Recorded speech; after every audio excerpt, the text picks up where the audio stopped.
the coaches were all like, "Yeah, you're offside." Like the coaches had no problem, but the guys right behind me, and it was tighter than what it looks like here. It was tight. I figured it probably was. But the guys behind me, like, it was just like this massive eruption, and I was like, look back, and they all just like turn and sit down. I know, because when you turn around, none of them are looking at you anymore. Yeah, they all went back. The ones They all that you turned can see. and then like powered. That's what we went with. Beautiful. So, Lucas Quahilo was Quahilo. the lead AR in that suit. Yes. And we were like, yeah. He goes, I don't have dogs, so there I go. I don't either, but I've got serious. Well, I said I might, but I've definitely got serious foul play. We could discuss dogs, but we don't need to. This little turd bucket's going. Yeah.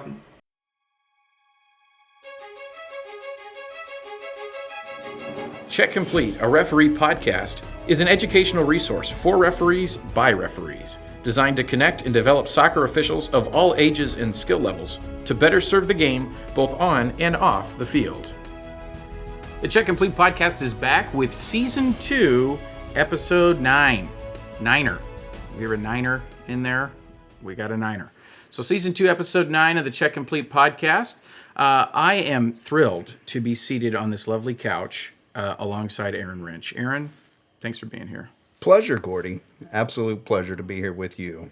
Yeah, we've relocated a little bit for this episode. We're trying out kind of a different location, so we are deep in the bowels of a basement, of Mark Tieman's basement. So we'll scroll the address along the bottom of the screen if you'd like to come over and hang out, I guess. I like this setup. Yeah, it's pretty good, huh? It gives a good vibe. It does have a nice vibe. It's more conversation. It's conversational, you know. It's got that garage band feel. It does, yeah. I like it. Yeah. I feel like we should start a band. Hey, we need a name. Oh, we'll work on that. Well, that'll be our... Oh. If you have a name, you can submit it. Anyway, so here alongside Aaron Rench, we'll get to Aaron in just a minute. We also have an interview with a friend of the podcast, pro assistant referee Jeff Swartzel. Jeff has a presentation that he did within the last 100 years. I mean, that covers it, right? I don't know when it was, but that covers it. That he did regarding dissent, which I know is a topic that a lot of referees discuss. Usually it's kind of around war stories of like the good comeback line, the one line that sounds good when you're talking about it over a beverage, but maybe in the moment wasn't as effective. But so how do we manage that? Where does it come from? How do we manage it? What do we do? That differs kind of based on the level of the game, but we'll get into that with Jeff here shortly, and I think you'll really, really enjoy that. Hopefully that will prompt more conversation for you in wherever your neck of the woods is, to then kind of build off of that and figure out how you and your community of officials are best managing that aspect of the game. Player management obviously is such a key to what we do as really at any level. So anyway, Aaron, once again, thanks for being here. Absolutely. Let's just dive in a little bit about your story. You're still an active referee, so we'll get to that in a minute. But you also are a really crucial part of the Kansas City high school and collegiate scene, predominantly on the Missouri side. But the collegiate scene for the high school, the high school side. Yes. For the college side of things, Aaron, you work as the assignor, commissioner of officials, what's your title? Something. Water boy of officials. Yes. Yeah. Referee czar. Peon. Yeah, exactly. Entry data analyst. Right. All of the above. For the Heart of America Athletic Conference, which is for those that are not familiar with the Heart of America, really strong soccer conference, especially on the men's side, but the women's side as well. They have very grown strong and developed so much. But on the men's side, especially, we've had national champions come out of this conference. And we had 3 straight national champions between 2 of our teams. Yeah. Recently. So it's a big, and NAIA is big in the Midwest. For those who work college soccer, we don't have much D3 in our area. In fact, we have no D3 Nearest within about is 3 hours. Wash U in St. Louis, I believe, is our nearest D3. Or maybe or Nebraska Wesleyan up there, Wesleyan, and yeah. some of that. But yeah, nothing within the Kansas City area that's D3. So it's NAIA, and then junior college, D2, and then a few D1 schools. A here. smatterings of D1. Smattering, that's a good word. Yeah, smatterings, yes. That's our word of the day. That is, smatterings. So the Heart of America, and then you also assign for the MIAA, which is the Mid-America Intercollegiate Athletic. Intercollegiate Athletics Association. Yeah, I just Yep. realized I didn't know what Mid-America. that was. So, yeah, Mid-America. Intercollegiate Athletics Association. There you go. So, which is a women's conference. There are some teams in that conference that have men's programs that play in other conferences, but a very strong Division II women's conference as well. Yes, So, one of the best. And again, we're lucky to have one of the best women's conferences in the nation. Yeah. For D2 soccer, and that is MIAA. Absolutely. Yeah. They're great.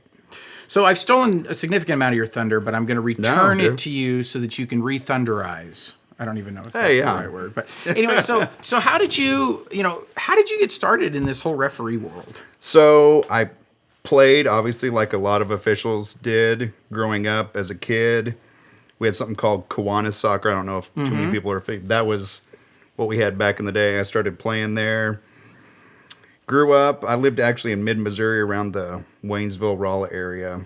Played some soccer there. Ended up moving to Topeka, Kansas, just down the road from here. Played high school soccer at Topeka West. And then, going through there, kind of talked with our coach. As a player, I had my own disagreements with officials. Yeah. As we all do, I'm sure. And, Yep. in those situations. But we had an official who basically challenged me. He told me, well, if you don't like it, then why don't you come join us? Right. Put So your I'm money like, where your mouth is. if Yeah, you will, that's right? that's a good term for that. Yeah. So when we look at that, I was like, well, do I do that? And so I decided to do that. I was a senior at the time, graduated. So I went to Wash U in St. Louis, started officiating with U.S. Soccer. Back when state referee was a thing, I was a state referee with Ron Paul in St. Louis. Started playing there, graduated from Wash U, got married, moved back to Kansas City, and then started officiating high school soccer myself as a college graduate when I was 22, 23. Yeah. There you go. So, yeah, that was kind of my start with officiating, with just kind of, I wanted to do some games, help pay through for college, Sure. and go from there. So kind of once I moved to Kansas City, I started officiating in a lot of high school soccer. A lot of us know who Ron Corey is throughout the years. And then, from that, I kind of slowly started being asked to help out here or there with certain responsibilities on the Missouri high school scene. Right. So I started helping Ron do a little bit of the high school stuff, some of the lower level, like freshman JV games in the area. Right. And then after that, Ron kind of, switched some roles, and I took a little more responsibilities on the Missouri high school scene with the assigning. I was still officiating full time. I joined the local college chapter at the time, and started, kind of dabbling in more of the assigning with a lot of our high schools on the Missouri side at that time. So that lasted probably, well, it's still going on. Right. It's still going on now. Yeah. It's amazing how that works, how it can kind of morph and grow over time. Right. But kind of as other people have kind of moved away, I've kind of stepped into that gap and filled a lot of those holes with the high school. I've probably been, with assigning with that since, probably 2012, 2013, I believe. Oh, wow. With the high school assigning, really kind of getting into it full time. And then obviously still officiating college soccer since the late 2000s, and then kind of worked and officiated college, started moving up in the college ranks. I kind of backed off a lot on the U.S. soccer with my responsibilities at home, being married, kids, Yeah, that whole that thing. kind of thing. Yeah, that whole stuff. You know how that works out, right? There you go. Yeah. So at that point, had my kids, you know, growing up, growing family, got my wife at home. So I'm kind of starting to look at other ways to stay involved in the game of soccer with maybe not being, you know, as much on the road all the time, but still being able to contribute to the scene as a whole. Right.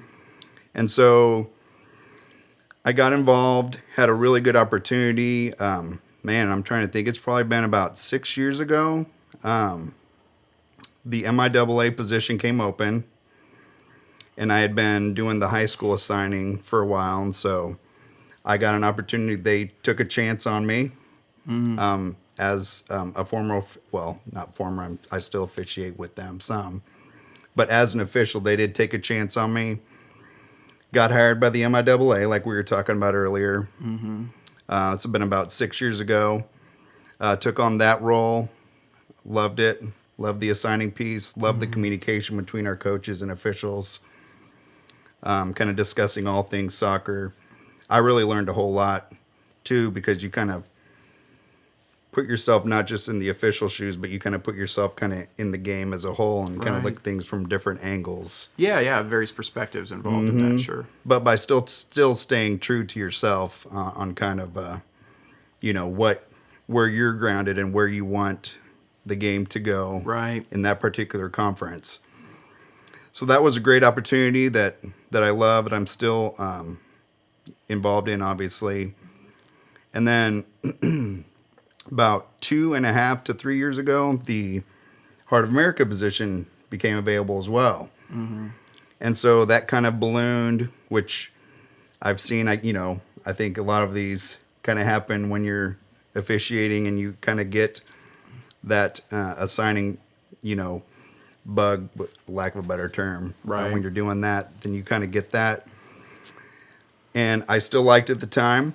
And so I absolutely wanted to continue that. And so I joined the staff there with the Heart of America as a supervisor of officials as well to kind of help, you know, grow that game for all those schools. And again, like we talked about, the MIAA and the Heart of America over the last 6 years with the MIAA.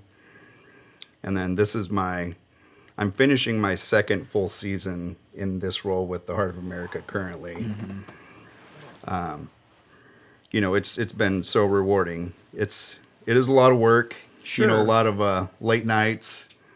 But I do appreciate, again, all the viewpoints and the different angles that I get from both officials, coaches, administrators. I like being kind of in that role to be able to talk with all of those individuals. Yeah, that's an important perspective to be able to have, and I know that's something that you can really help us as officials to understand, is that there are other what's the word I'm trying to think of? There are other folks that are stakeholders that are in this, right? And seeing it from a broader perspective can be really, really helpful. But at the same time, you do a really nice job of supporting your officials and helping us to realize beyond a shadow of a doubt that you have our back. Do you find that task of supporting officials, it can't always be easy, right? There's got to be moments where that's a real challenge, especially if you get sent something that's just like, what happened here, right? How do you go about doing something like that? Sure. So we get clips, and then, you know, some are kind of iffy. Like, I can see both points of view, and again, you know, normally when we send clips, they're not, look at the fantastic job that happened here. That's more of like, you know, what could we have done differently here?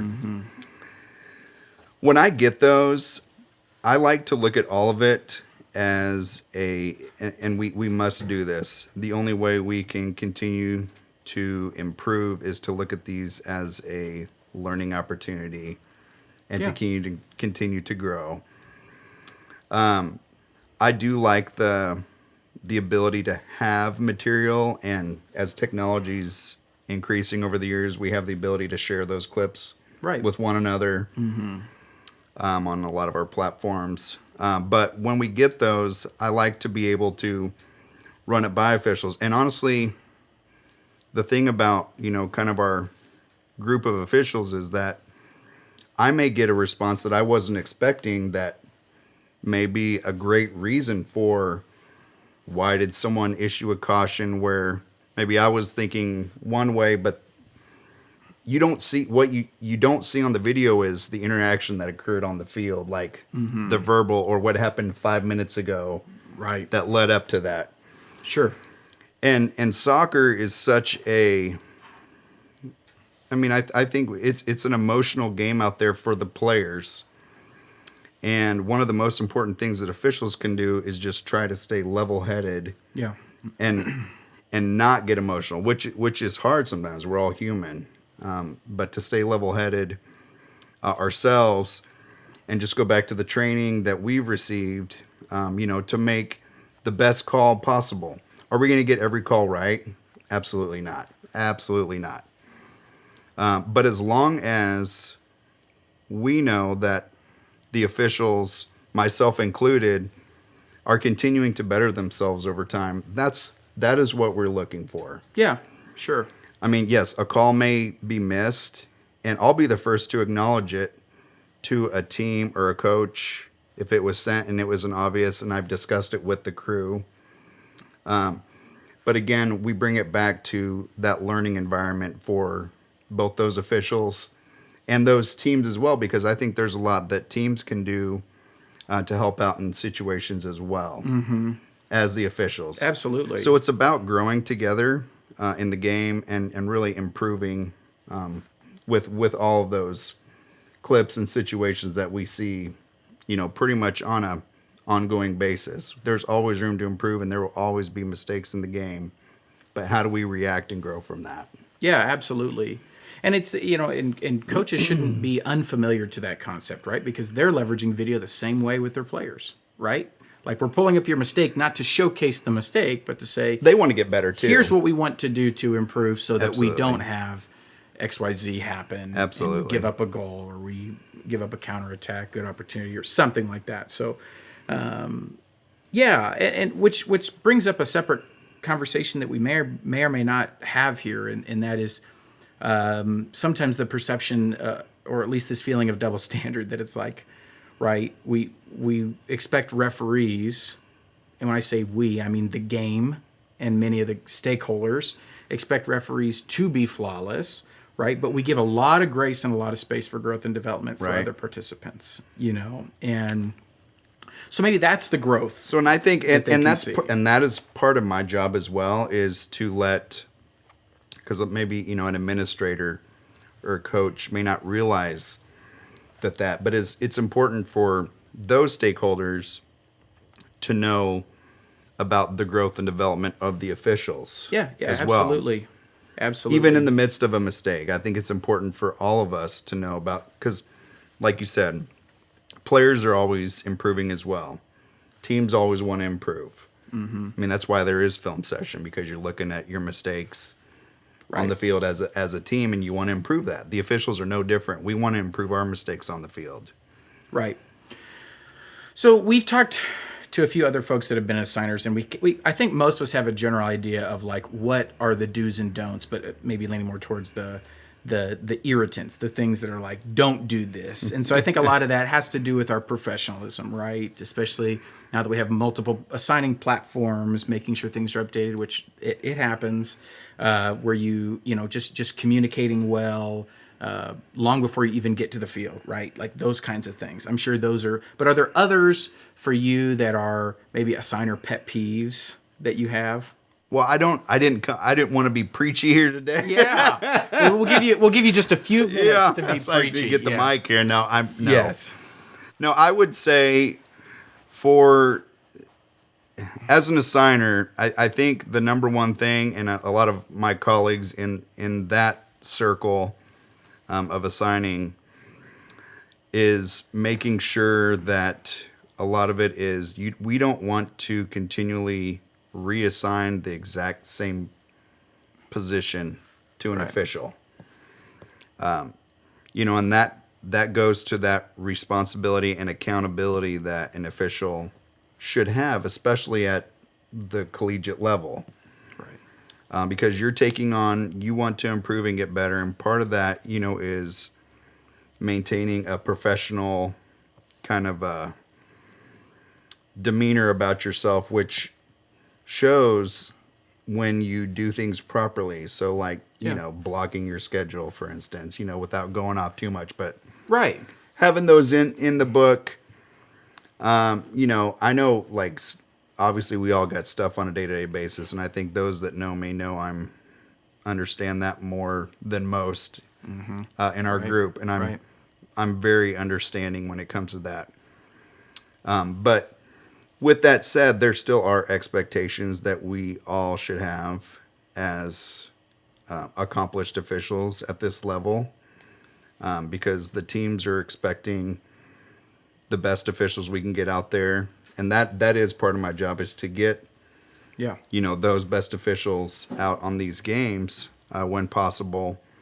And part of that is being accountable, to the conference, to the assigner, to yourself, by doing those little things. Yeah. So I would say that's probably the biggest thing. And then obviously staying on top of the rules, Right. current rules, because we can always defend a decision, a subjective decision, a gray area. Was that a yellow? Was that a red card? Was it in or out? Okay. I mean, like, Right. we can always defend that. What we have a hard time defending, and what's a lot more difficult is like kind of a cut and dry, a rule that is misapplied, on the field.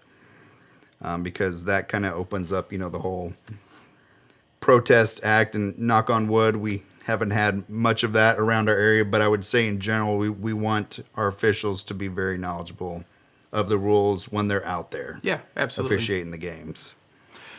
Last thought on the assigning side of things, especially with, I think it's probably each conference and each level, there are, NCAA has points of emphasis, things like that. But then there's conferences that come in. I'm thinking specifically like the Heart of America, when they really, really want to clean up sportsmanship, right? So we Yes. get told a year or so ago that, hey, this is our game plan. We don't want to have the swarming. We don't want to have the big public dissent. We don't want to have these things. So the consistent message has been, use your toolbox, but especially use the yellow card. Yeah.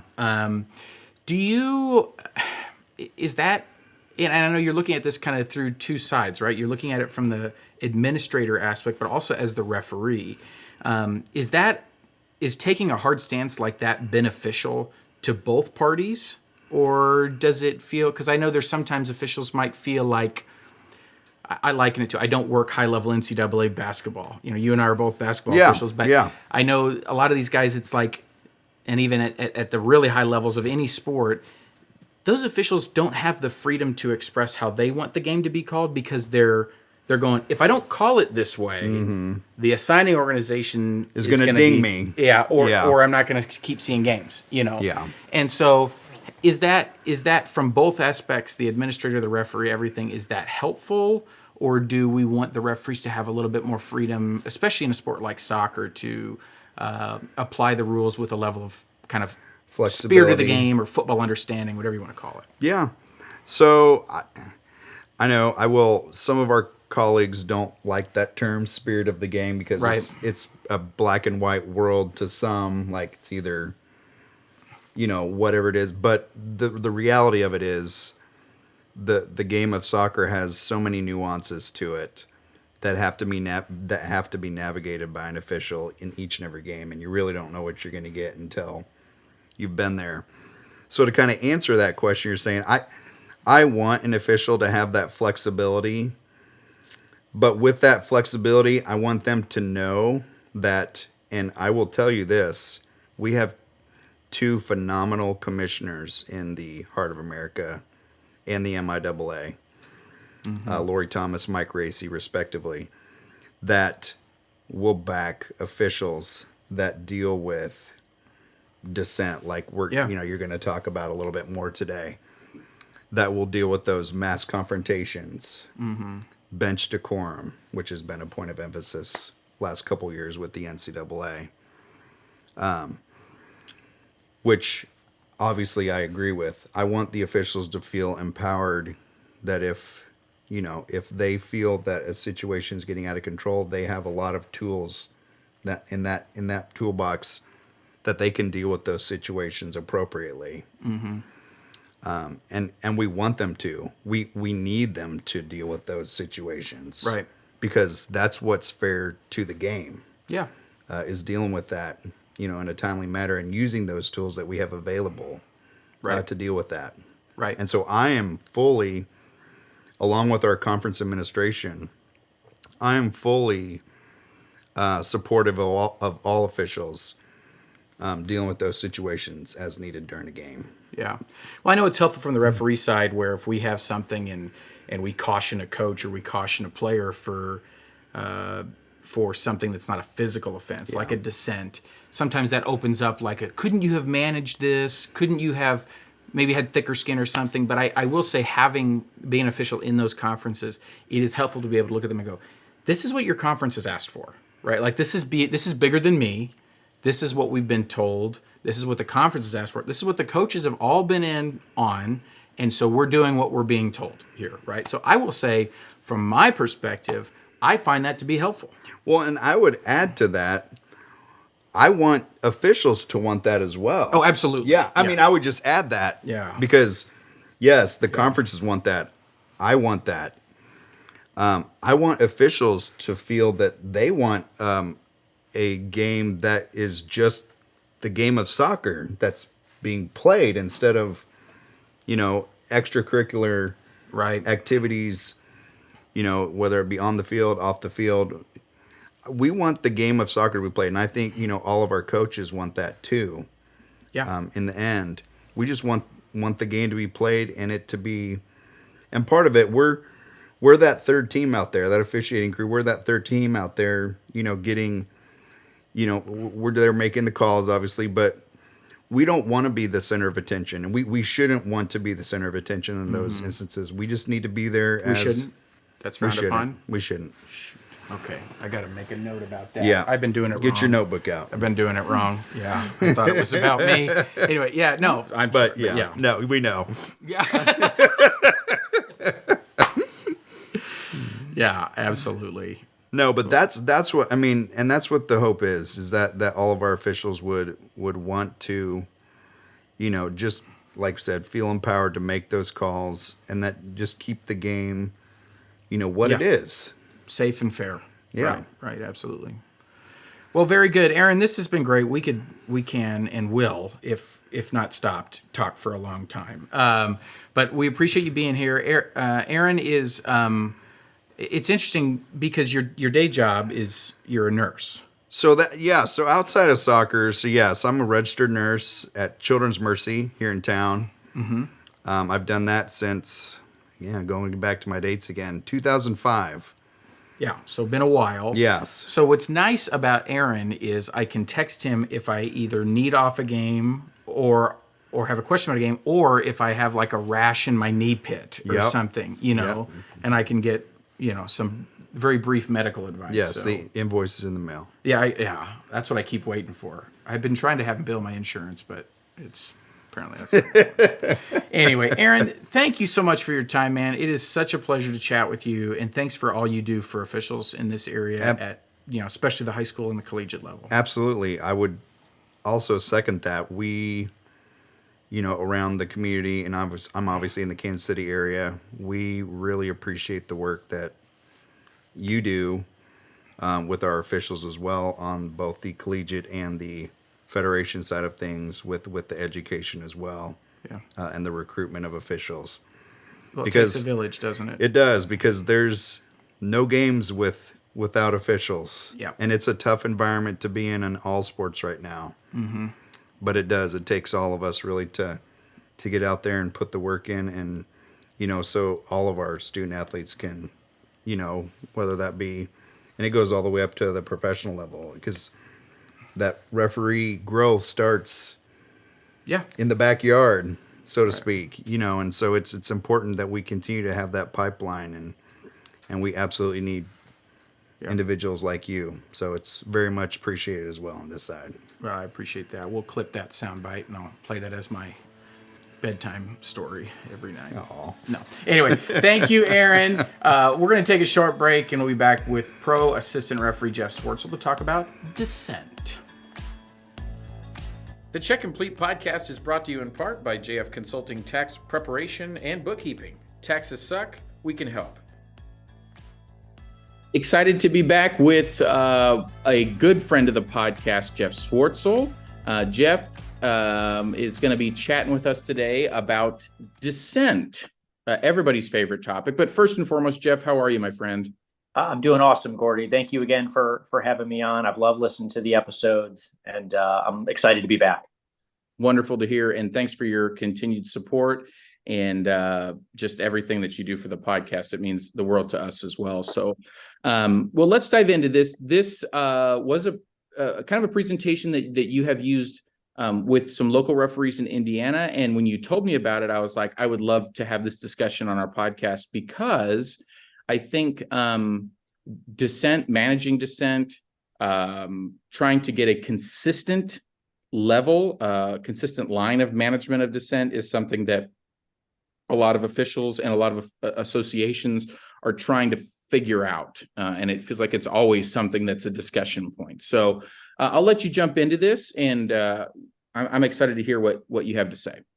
Sure. Yeah. Well, you hit the nail on the head, especially at this time of the year when seasons are coming to a close. Emotions ramp up, and dissent can certainly ramp up. And so this was a presentation I gave to our local high school group here in Indianapolis. And the goal was just to be able to understand, identify, manage where appropriate, and then try to help people set a line on what's expected and what isn't expected at the games that they were doing. So dissent is always something that's kind of tricky, because we all have a different line of what we think dissent is. And there's certainly no right or wrong answer. And we can't tell any official, when that line has been crossed, because it's unique to all of us. And so what this presentation was designed to do is just to give you some tools to try to help manage it before they've gotten to your line. And then when they've crossed your line, how to get the most out of it. So, yeah.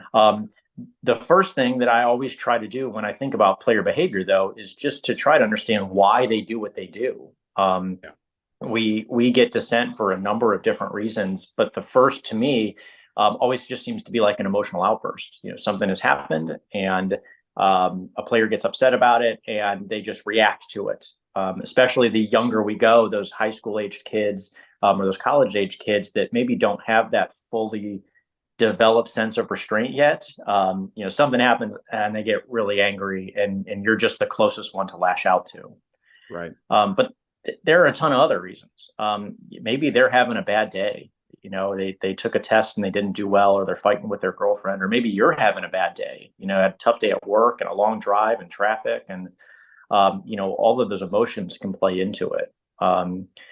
We do see the obvious extreme examples of players that just don't respect what we do. And I would say that on top of all this discussion, you are owed respect just by stepping onto the field. So I'll talk in a little bit about not letting players disrespect you, but we do run into some players that just don't have that level of respect that they should for what we do. Right. Some of the other ones I listed down here. So repeated disagreements, where maybe they're not upset about one call or the next call or the third call, but when we continue to have these disagreements about how the game should be called, whether it be corner kicks and goal kicks or fouls or no fouls, sometimes it compounds through the game. And so the more of these times where players are disagreeing with what we're doing can certainly lead to dissent. Sure.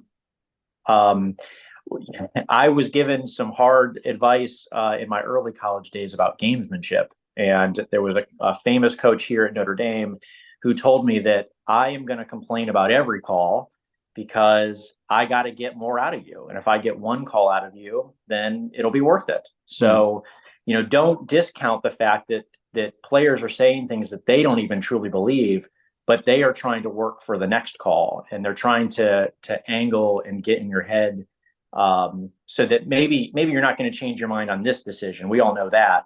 But have I introduced enough doubt in your mind that the next time it happens, maybe you go my way? Yeah. So gamesmanship and dissent are a subtle difference there. Yeah. Of course, we're all great officials and we make excellent calls, but sometimes, even though we've made the correct call, there is still a perceived injustice. We just saw in a Major League Soccer game, a ball hit an attacker's arm, fall to his feet, and he scored. As officials, we all know that's an attacker handball, but on the field, these players just don't know the laws as well as we do, or they don't understand the laws as well as we do. And so even though we're correct in the laws of the game, there's a perceived injustice by the players, and that will ramp them up just as much as if you missed the decision. Mm-hmm. The last two, I wrote down. One is historical significance. If you are a guy who's doing high school or college, you're probably going to the same sites a number of times. And so you build up this history with coaches and players that, here comes Jeff again. The last time he was here, he did this, or, Gordie always misses that. And so, recognizing that history that you might have with coaches and players can weigh in. And then, I hear it all the time. You just don't get it. You just don't understand us. You don't understand the game. And all of those reasons contribute to why players interact with you, and not necessarily always dissent, but why it encourages them to speak to you. Well, I think that's really interesting to dig into, first and foremost, the why, because I think we jump straight to, at least the majority of the discussions I see maybe on Facebook groups or even just in-person conversations is we jump straight to how do you manage this, or even more so, like it's just war stories of just how quickly I got the card out or how quickly I sent this person off, instead of really digging into like, why are we experiencing this? And then certainly taking moments to kind of go, why in the game, to be able to kind of slow ourselves down, because those can be difficult moments when someone is, publicly or in some way disagreeing with us. Even those of us that have been around for a long time, we can kind of get ramped up, our emotions can and so we can disengage from being able to ask the why, which can be very helpful.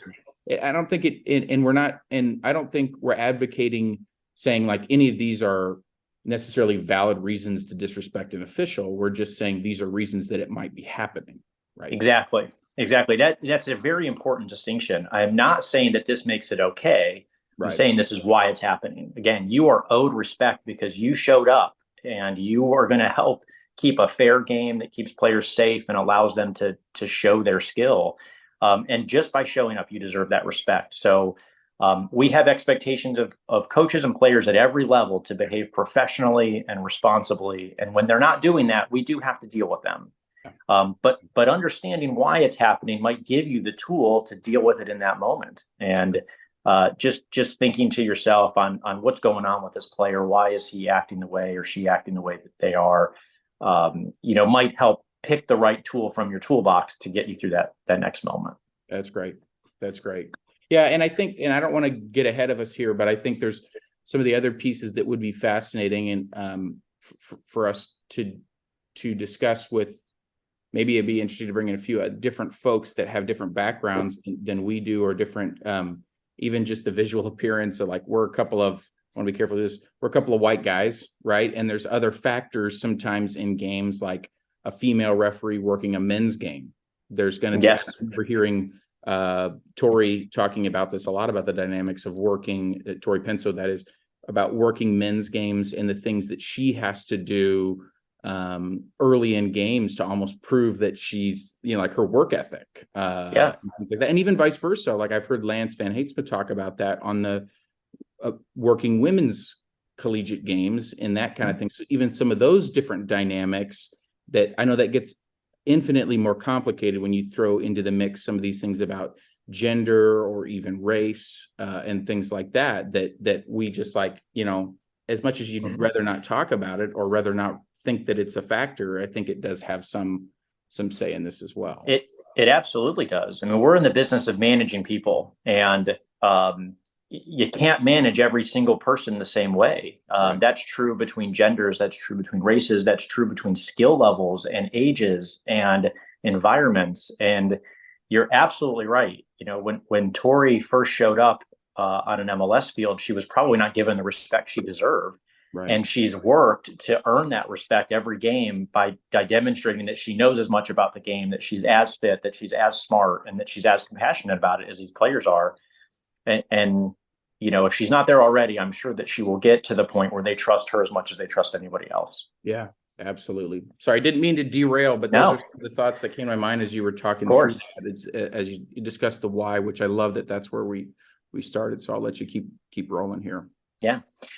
So the next part is we've identified dissent happening. What can we do about it? The easy answer is I gave a yellow card, of course. I haven't heard anybody ever say that we don't support a yellow card for dissent. So if they have crossed your threshold and you give a yellow card for dissent, then you're well within your rights to do it, and you should do it.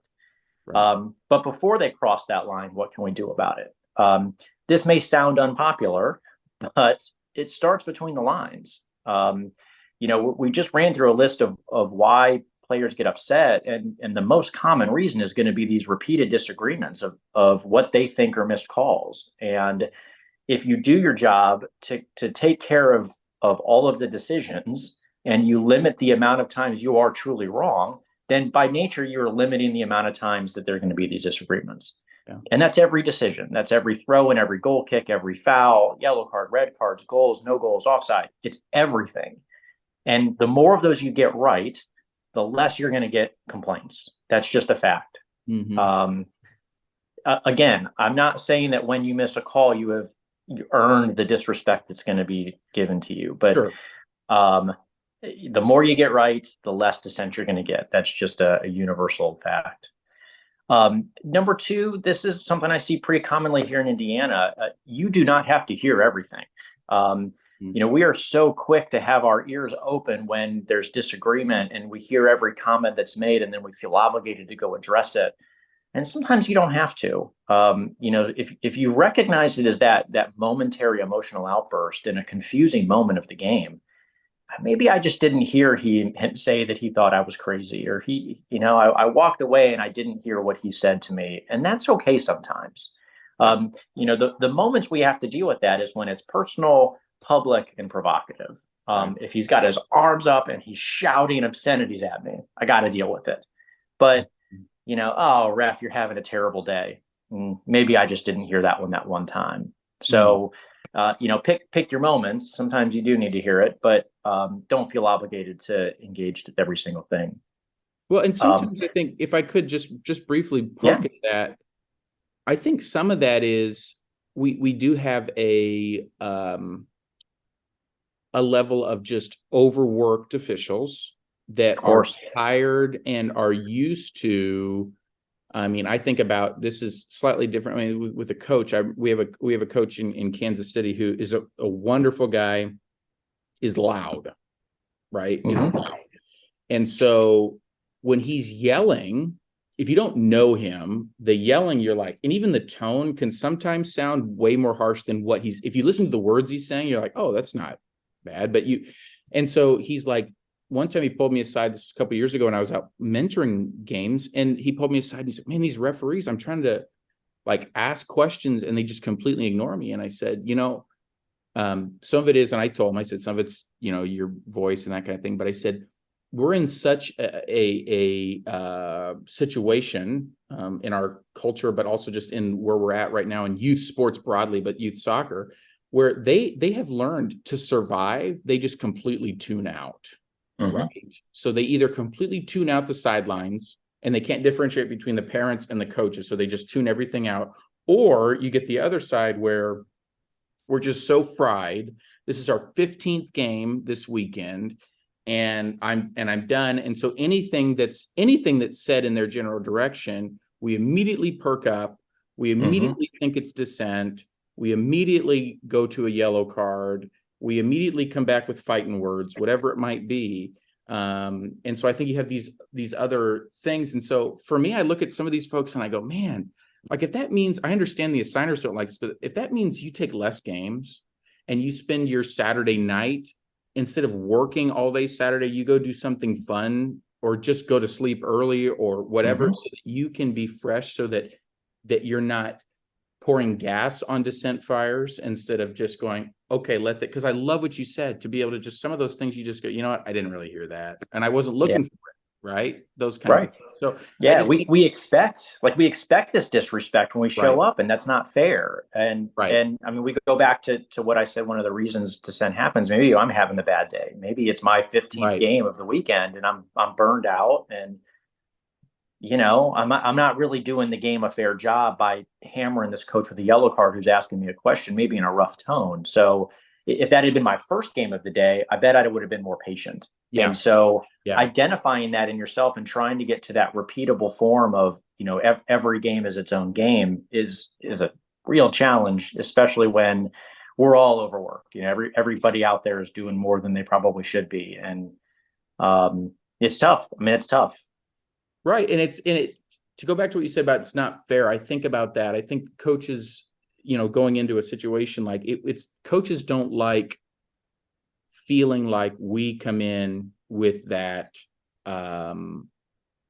you know, I had this guy 2 weeks ago, or I had this gal a month ago, and they treated me this way, or we paint with a broad brush and go, anything that sounds like from the sidelines got to be dissent. I mean, vice versa. We hate that when somebody comes in and goes, like, if we had a bad day and we have that team again, we would want a fresh slate. And so why hold someone to a standard that we wouldn't want to be held to on our own? Like, we want a fresh slate, just like they want a fresh slate. And I know that's hard. And I think there's some wisdom to, if there's a persistent offender here, we know we're going to hear a lot from this person. Okay, but we'll do our best to wipe it clean and really try to manage it from the beginning. But I think there's a lot to that as far as, but I think just giving people a fresh slate, a fresh start, and understanding, okay, what are my own personal boundaries so that I can be the best I can be when managing these types of situations.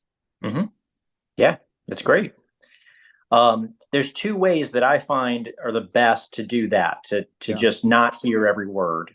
Number one is where you're at on the field. If you've just made a decision, no matter where it is, and you're standing around that area, you are inviting players to talk to you about it, just by standing there. You know, if you've called a foul and they're wondering why it's not a yellow card, and you're just hanging around the injured player, people are going to say things. And so one of the ways that you can stop that is by leaving. Just, you know, head over and chat with your AR. Or, you know, if you've just called a goal kick when they think it's a corner kick, pedal out back to midfield and get away from those players that might be upset. If they chase you, it's going to be really obvious why they're getting a yellow card, and they probably aren't going to chase you. They're going to just take up their position for their next play, and they're going to be frustrated in their own mind. And so getting away is one way to do it. And number two is to get the game going. You know, players do not often yell during live play. It's at these stoppages after things have been decided on is really when they're, you know, making their opinions heard. So, you know, if they're really upset and, you know, you think you're going to get some guff for it, just get the game going again. You know, quick tweet. Let's get going. Throw in this way. Yeah, it's a foul. I'm going to go ahead and set the wall. Let's get playing again. So, you know, keep things moving. They're going to get back to playing the game, and they're probably going to say less as a result of it. Well, I think of a really, I'm sorry to interrupt again, but I think of a really solid example of this that was hard for me to watch. It was a Kansas State high school semifinal game several years ago, and I was an assistant referee for this match, and we were in an overtime period. Player who's already on a caution gets taken down in the penalty area. The referee didn't think it was a penalty kick, so he allows play to continue. That player gets up, commits a foul out of frustration, and then he's down on the ground. And I'm like, he's not really hurt, right? Like he's exhausted. There's a lot of factors. We're in overtime. He's a senior. He thinks he could have just won a game with the penalty kick, blah, blah, blah. he's hurt. And so I'm like, don't even go near him, right? Like, don't even go near him. And if he's really hurt, right, let's just bring the medical on and just from a distance say, come on, come get him, just go do it. Well, the referee goes over to check on the player and the kid mother F's him or whatever. So he ends up sending him off. And it was like the whole thing, right, could have been avoided if we just read into those situations and go, you know what, I probably don't need to go over to that player knowing what just happened. And I was like, I've used that example many times in just kind of football understanding, reading situations and not putting ourselves in situations where our hands are tied. Yeah. Why would I walk into the hornet's nest? He's upset and I'm going to go walk over there. He's upset at me and I'm going to go put myself in that situation. I'm asking for trouble. So stay out of it and wave on that trainer, let him go deal with it, let him cool off and we'll get him back on in the next phase of play. Yeah, so exactly. Yeah. We talk a lot about body language and body orientation. So, if you're rising to that line of dissent, even if you're going to give the card for dissent, we don't want to escalate a situation, and we can escalate by things we say or the way we portray our bodies. And in those rare moments that I'm in the middle, the thing I like to do is I like to stand shoulder to shoulder with a player instead of face to face.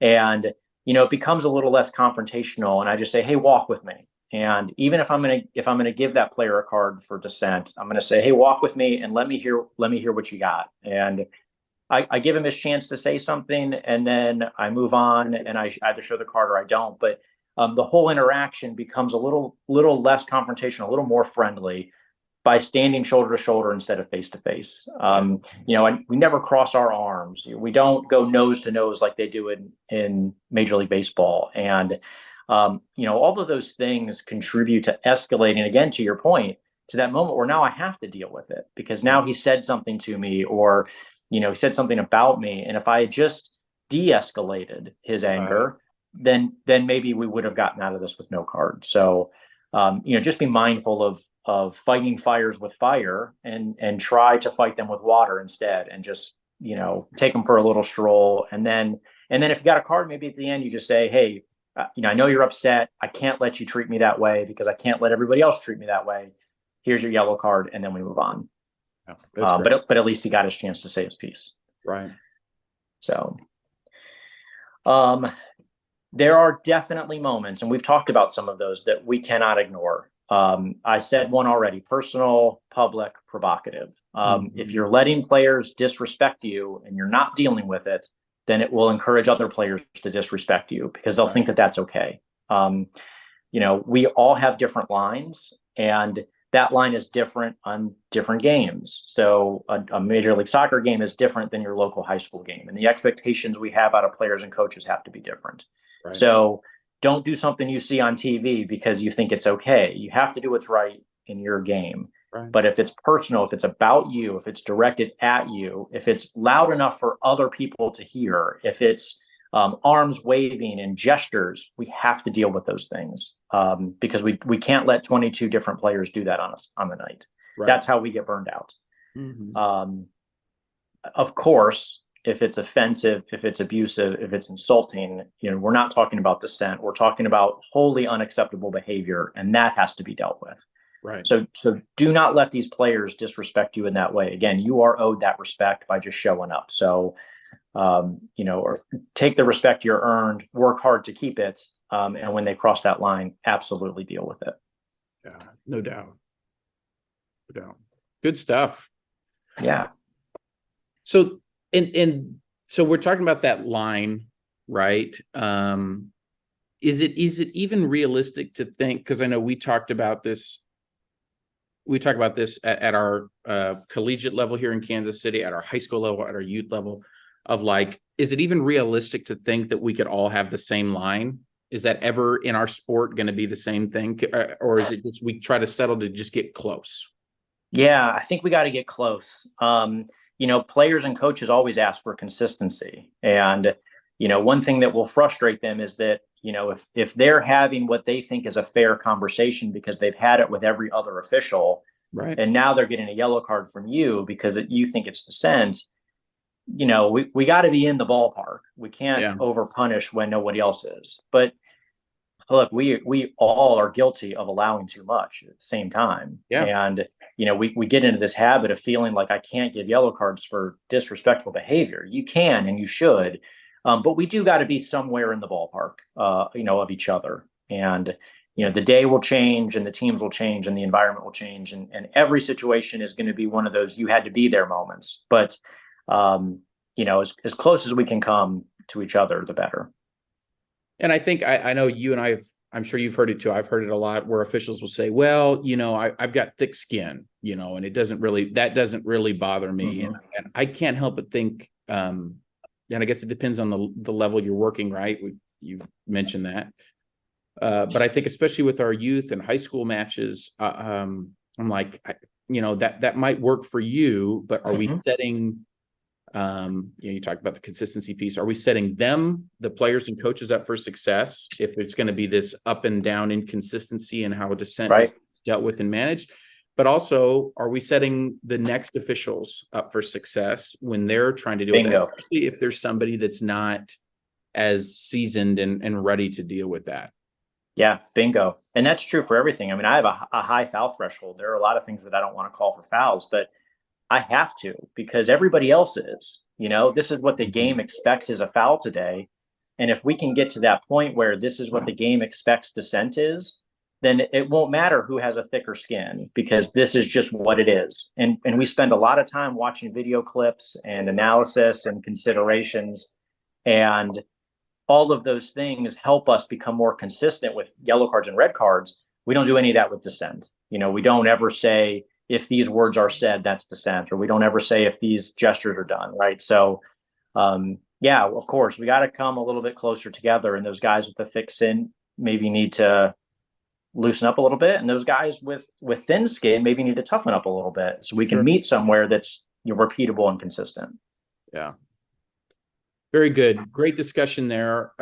This could go on for a long time, right? And how we manage this. And I think that's the fun challenge of our sport, right? Is that we do have a truly a challenge on our hands is how we manage things. There's so much gray, there's so much personality, there's so much that does differ from game to game, but I think there is something to be said for, let's try to get close to what our line looks like. Let's not put up with, I think about it as somebody who works in other sport, basketball. I think, man, some of the stuff I see out here, like this would never fly in a basketball game. Right. So I do think, like you said, I think we do put up with a little too much in soccer. But how do we do that in a way that doesn't just come across as power hungry or ruins a game, but that comes across as like, there's a level of respect that needs to be at play here, not just with us, but with each other, to make sure that this stays forgive the kind of terminology here, but it sounds kind of cliche, but that it stays a beautiful game, because I do think that it can taint what is otherwise a really beautiful opportunity to play sports and be a part of something bigger than ourselves. So, yeah. Jeff, thanks for your time as always, my friend. So good to see you and chat. Good luck in your match this weekend, and we will, I'm sure, have you back on the podcast very soon. Yeah, of course. If I can take just one more minute from you, Gordie. Absolutely. Yes. Talk about, this match that I'll do on Saturday is the last in September, which is a special month in Major League Soccer. We are just now concluding our 10th annual Kick Childhood Cancer Month, which is a campaign that the league runs to raise awareness and funds for pediatric cancer. So if you've watched MLS, you've probably seen we've used a special ball all month. Referees are wearing armbands for childhood cancer. Players have had special jerseys and warm-up jerseys. And the goal was just that. We wanted to raise awareness and funding for childhood cancer. But for me personally, this is just a chance for me to remember a little girl we knew here in Indianapolis, Brinnley Niederhouse, who was diagnosed with DIPG. That's a very rare, aggressive form of brain cancer. And Brinnley was 4 when she was diagnosed. And if you're a parent out there, 4 is this really magical age where your kids have developed this personality that hasn't yet been tampered down by the world yet. And, they laugh and they're happy. And Brinnley was no different. She had this infectious smile, and she loved going to school and playing baseball. And she would fight for over 500 days before eventually passing away. And her parents, in her honor, Scott and Kristen, started a foundation, Live Like B. And their goal was the same as Major League Soccer's. They wanted to raise awareness. They wanted to raise funding for families that were going through this.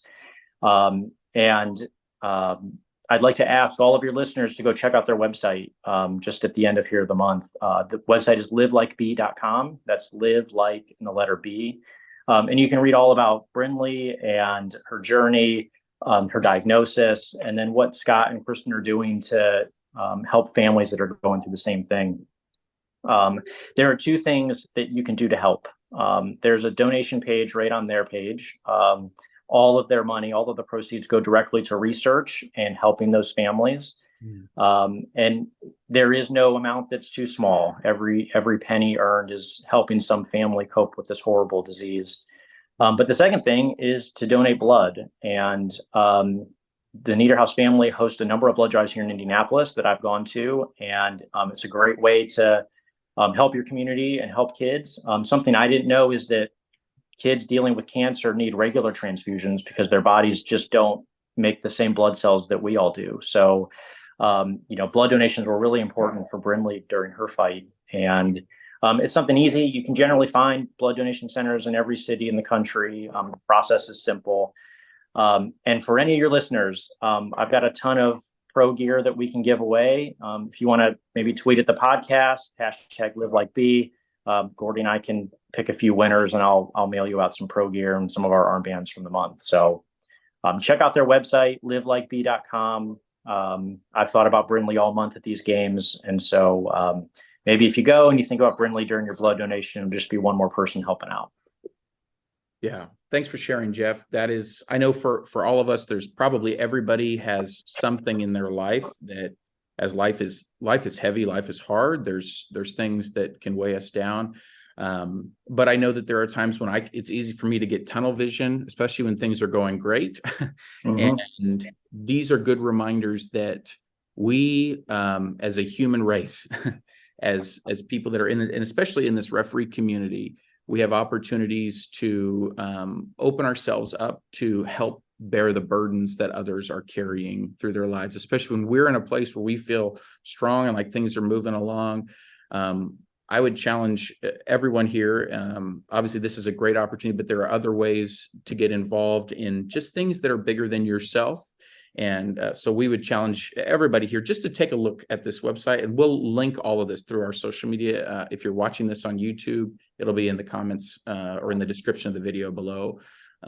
But just take a look at this, see if there's ways you can get involved. There are a ton of other ways to get involved with this effort that MLS has been doing throughout the month. And it certainly does not stop when the month ends by any means. Yeah. As the disease continues to push and ravage and do, I know probably every listener could talk about how cancer has touched their life in some way, but just imagine that for parents and for individuals who are dealing with it at such a young age, when it should be so much joy and discovery and imagination, and then it gets tampered with this. So, Jeff, thanks for the opportunity to be involved in that. We'll take a look at that and see and learn more about it and see if there's ways that we can participate. So for that opportunity and for your discussion on dissent, it's kind of a hard right turn there, wasn't it? Boy, we really took a dive there. We did. No, that's all right. But no, that's good. That's good, because this is real life, right? That's how life works sometimes. So anyway, thanks for your time, man. We appreciate you. Thanks, Gordie. The Check Complete podcast is brought to you in part by JF Consulting Tax Preparation and Bookkeeping. Taxes suck, we can help. This has been Season 2, Episode 9 of the Check Complete podcast. Thrilled that you have taken the time to join us. If you've made it this far in the podcast today, you know what? Go buy yourself a piece of chocolate or something. You deserve a treat, all right?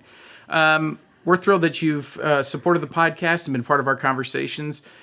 Big thank you to the Aaron Rench. Thank you, Gordie. Yeah, it was great Much to have appreciated you on here. mine as well. Absolutely. It's been great to chat with you, hear a little bit about your story, but also your perspective in administrative roles as an assigner in a couple of collegiate conferences and what that looks like. That's a much longer conversation as you get into the nitty gritty, but we really, hopefully that was something that, those of us as referees, sometimes we can get tunnel vision. And when we have a perspective of something that, hey, there's other stakeholders, there's other things that are a part of this, that can be helpful for us as we go about our work. There's a lot of people involved in that process. That's the main overarching theme there. Absolutely. Lots of folks. So, and then another shout out to our boy, Jeff Swartzel, Pro AR, for his time today, talking about dissent. So next time you see him refereeing, be sure to hurl some cuss words at him just to see how he handles it.